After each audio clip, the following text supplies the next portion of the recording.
Друзья, всем привет! Сегодня говорим о самой свежей новинке с бренда Poco, а именно речь пойдет о Poco X7. Младшая версия в новой линейке X в целом может порадовать своего покупателя интересными характеристиками для различных задач. Рассмотрим его основные особенности, выделю плюсы и минусы, а также в целом расскажу свое мнение о нем. Ну а ссылка на проверенного продавца будет, как обычно, в описании под этим видео. Так что присаживайтесь поудобнее, и мы с вами начинаем.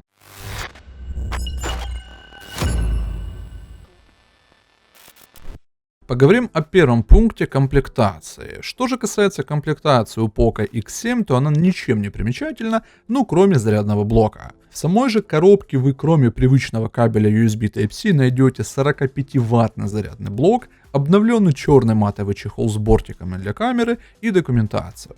Также на экране смартфона по умолчанию будет наклеена и защитная пленка, которой вполне хватит на первое время использования аппаратом.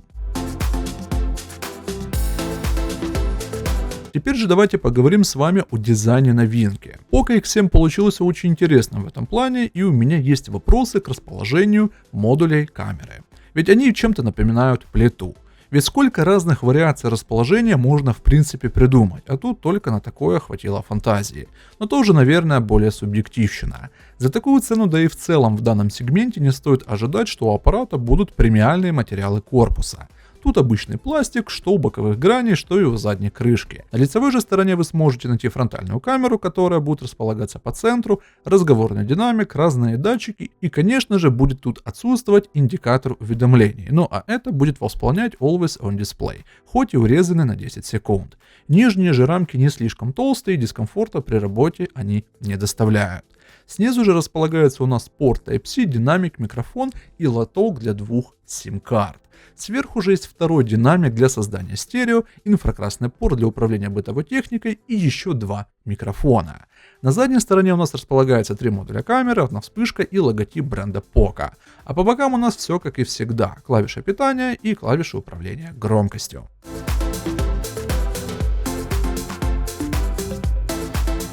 Что касается экрана у Poco X7, то тут в принципе все прекрасно как для данного сегмента, да и за эту цену. Производитель устанавливает сюда, конечно же, AMOLED экран с эффектом водопада. Но как по мне, это решение в целом очень спорно. Я имею в виду, конечно же, за эффект водопада. Дисплей не обладает чем-то прям сверхвау, но все же в него запихнули тот же самый Dolby Vision для лучшего поглощения контента, а также для получения удовольствия от просмотров фильмов. Теперь немножечко про спецификацию дисплея. Экран тут у нас стандартной диагональю 6,67 дюйма и разрешением 2712 на 1220 точек. Как я уже ранее упомянул, это AMOLED экран и будет поддерживать частоту обновления до 120 Гц, что в принципе я считаю оптимальным для данной новинки. Еще из дополнения это, конечно же, наличие Always On дисплея, но учитывая, что в последнее время супер обоями тут не поиграться, то придется их устанавливать через разные там костыли, но это уже как бы такое. Но несомненно факт наличия Always On дисплея уже плюс. Но имейте в виду, что Always On дисплей рассчитан на отображение в 10 секунд, но в разделе для разработчиков можно отключить оптимизацию HyperOS, и после чего Always On дисплей можно будет поставить на постоянное свечение. Как я ранее упомянул, фильмы смотреть тут можно с очень большим комфортом, и это будет доставлять только радость. Кроме того, конечно же, софтово мы можем себе накрутить различные там фишки по типу контрастности, если вдруг что не устроит. Как я ранее уже упоминал, на экране наклеена заводская пленка, что также будет приятным бонусом. И, конечно же, дисплей у нас будет под защитой Corning Gorilla Glass Victus второго поколения. Ну а теперь мы с вами переходим к производительности, которая, я думаю, что вас будет очень сильно интересовать. Poco X7 получает процессор, который был представлен относительно недавно, это MediaTek Dimensity 7300 Ultra. Видеоядро Mali G615, оперативную память типа LPDDR4X на 8 или же 12 гигов, и ее, конечно же, будет предостаточно для всех ваших потребностей. Ну и, конечно же, накопитель тут будет установлен стандарта UFS 2.2 на 256 или 512 гигов. Дополнительно расширить картами памяти хранилища нельзя, но и это можно, наверное, отнести к минусам. Хотя нынешние тенденции будут диктовать такие тренды. Что касается мобильного гейминга, наверное, самое интересное. Ну, в целом тут все оптимально. Процессор полностью отрабатывает возложенные на него ожидания, потому во все современные игры вы сможете играть с полным комфортом и при этом не ощущать каких-либо лагов. Конечно, кто-то может сказать, что могли бы и лучше сюда камень поставить, но как по мне, это нормальное решение для данного смартфона, который находится в определенном ценовом сегменте. Что же касается всеми любимых там тротлинг-тестов и прочего, то могу сказать следующее. Падение производительности есть ближе к концу теста, и в этом тесте стояло 100 потоков на 30 минут. Да и по правде говоря, я ожидал, что падение по тротлингу будет немножечко критичным, ведь до сих пор в голове сидит всеми любимый Poco X3 Pro с его проблемами. Но в данном же случае просадка составила всего лишь 12%, и это без активации режима Game Turbo и производительного режима. Переходим теперь к оболочке, и это, наверное, самое такое большое разочарование лично для меня. Poco X7 из коробки идет с HyperOS 1 и Android 14. Хотя, казалось бы, дайте тут сразу новую HyperOS 2 Global с Android 15. Но нет. Видимо, это сделано специально, чтобы раньше данное устройство вывести из поддержки, но это будет минимум через 2,5-3 года. Если говорить об особенностях HyperOS 1 в этом смартфоне, то могу отметить плавность в работе, даже можно сказать стабильность в работе оболочки. Также, как вы знаете, я люблю находить что-то новое в оболочках новых аппаратов, и обычно эти поиски могут дать очень хорошие результаты. Но в данном же случае как-то очень получилось все скучно. Смог найти лишь только новую информацию о батарее, которая будет показывать состояние аккумулятора без лишних программ, и новый раздел в шторке, а именно активные приложения, которые добавились в HyperOS 2 Global. Как обычно, тут будет и обилие приложений от Google. Это там Google приложения вместо звонилки, контактов и сообщений. Но с помощью разных методов заморозки приложений от всего этого можно избавиться. И не забывайте также делать оптимизацию HyperOS для лучшей работы смартфона. Ссылка на это видео будет в описании этого видеоролика. Ну а также, если устанавливать обновления стоковых приложений из нашего телеграм-канала, ваш аппарат также станет работать куда шустрее. Все предыдущие разделы были весьма интересны, но что теперь по поводу фото и видеосъемки? И вот как раз вопрос с камерой всегда был очень насущным у новых аппаратов Xiaomi. Но по правде говоря, за последнее время все стало таким однообразным, что удивить тут уже как-то сложно.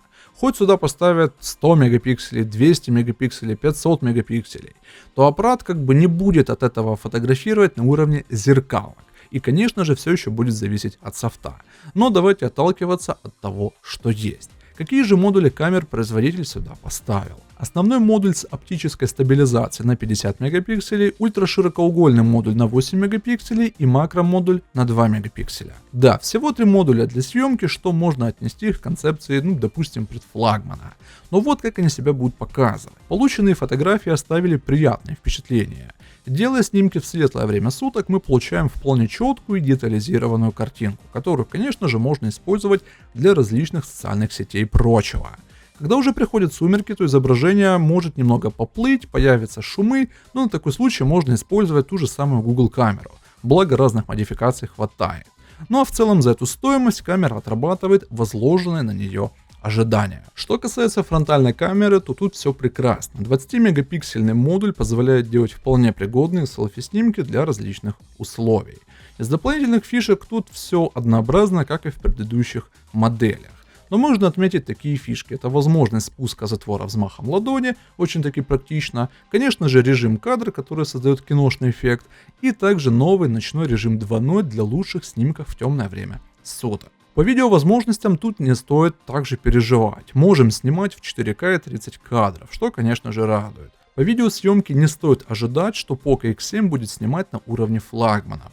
Свою цену, конечно же, отрабатывает, но не более. По качеству могу также отметить, что есть мелкая зернистость, иногда можно встретить пересветы, но спишем это на первую версию софта.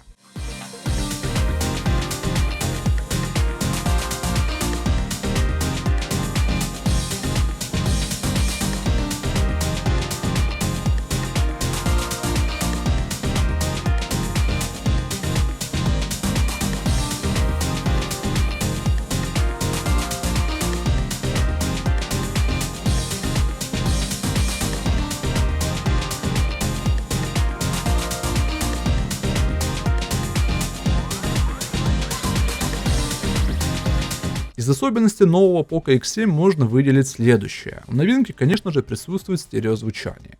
Есть и разблокировка с помощью AI Face Unlock. Если любите гулять под дождем, то у этого аппарата есть защита от воды и пыли по стандарту IP68. Конечно же, никуда в наше время и без модуля NFC. Он тут есть и работает отлично.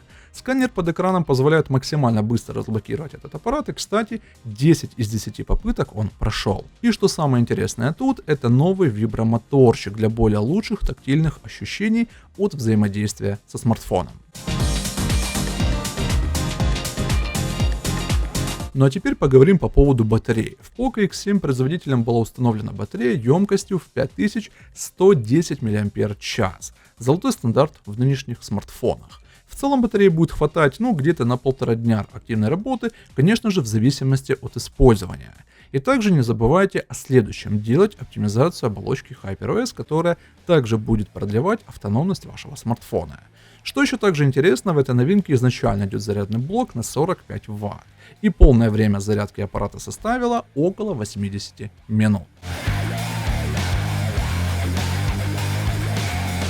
Ну и теперь пора подводить итоги. В целом это типичное продолжение линейки Poco X. Конечно, младшая версия будет отличаться от X Pro, но это уже другая история. В целом и общем аппарат можно рассматривать к приобретению, если у вас какой-то из старых Xiaomi, Redmi или Poco. Но при этом важно знать его ключевые плюсы и минусы.